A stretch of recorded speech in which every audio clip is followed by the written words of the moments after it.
mərhəmətli və rəhimli Allahın adı ilə insanı həm öndən, həm də arxadan növbə ilə təqib edənlər, yəni mələklər vardır. Onlar Allahın əmri ilə onu qoruyurlar.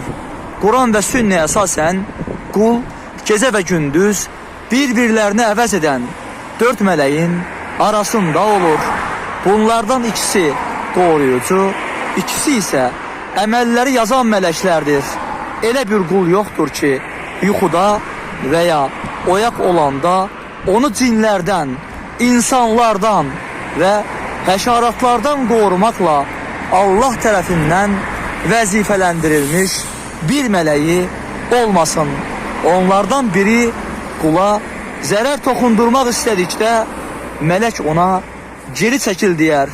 Yalnız Allahın izni ilə qula toxunan zərər istisnadır.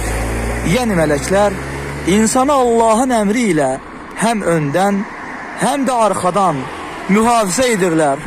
Allahın qədəri gəldikdə isə ondan ayrılar və onu tək qoyarlar.